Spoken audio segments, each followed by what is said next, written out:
surprise end of The Gods of Pagana, which I guess I should have actually known by The Bird of Doom and the end that this was the final chapter. I thought, well, maybe there's a coda afterwards, but no.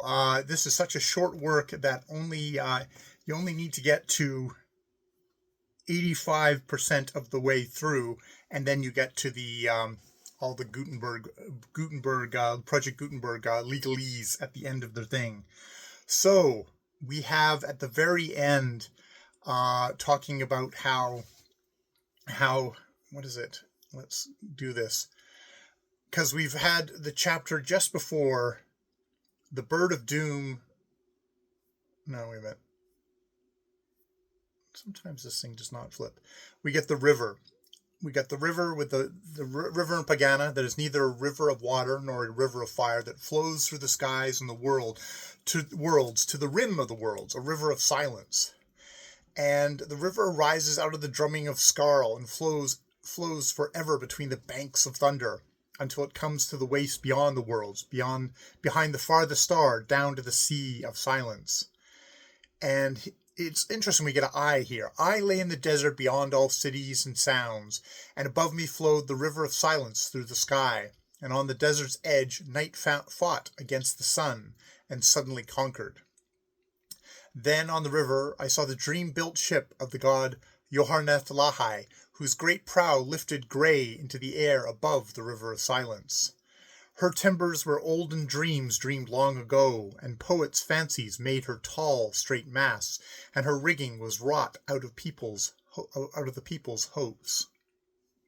So we have all this, and the name of the river is the Imrana, the river of silence, and all that were weary.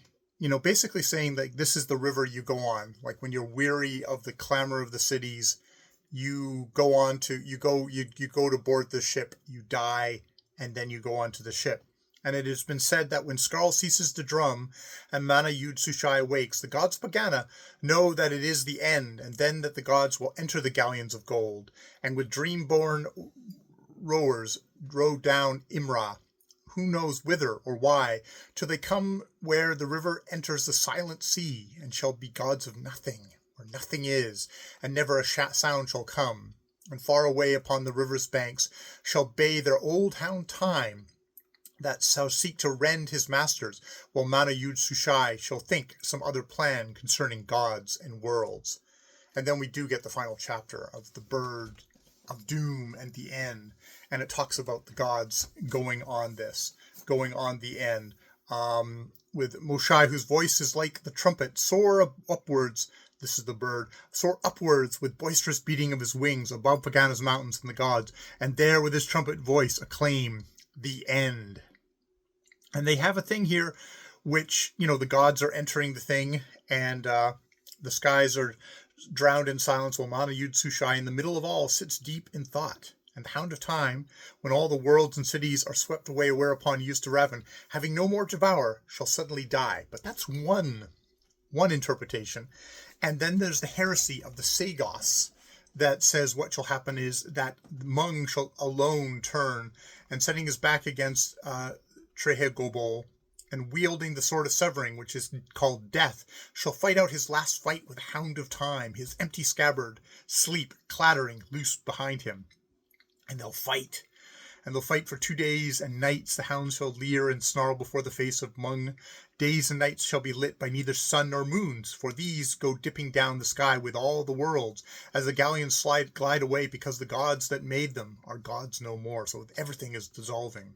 And finally at the end, then the hound springing shall tear out the throat of Mung, who, making for the last time the sign of Mung, shall bring down death, that sword, crashing through the shoulders of the hound. And in the blood of time, that sword shall rust away. So it's like death and time battle it out at the end and destroy each other. And then Mana Yud Sushai shall be alone, with neither death nor time, and never the hours singing in his ears, nor the swish of passing lives. But far away from Pagana shall go the galleons of gold that bear the gods away, upon whose face shall be utter calm, because they are the gods, knowing that it is the end. So we get the creation myth, and we get the destruction myth. We get the Ragnarok, I guess, is what it is, where Manayud Sushai will then. Implication is this is a cycle, and he'll think of another world, and then go back to sleep again for a while, and then he'll wake up, and it'll be gone again. So, yeah, it's funny. This is very satirical in its way, making fun of a lot of the priests and prophets, the purveyors of religion in our world, but at the same time, also doing a really good job of capturing some kind of a majesty, of a awesomeness, of an awe, of the great. We are but tiny little fleas upon the back of something which is still itself tiny in the cosmic.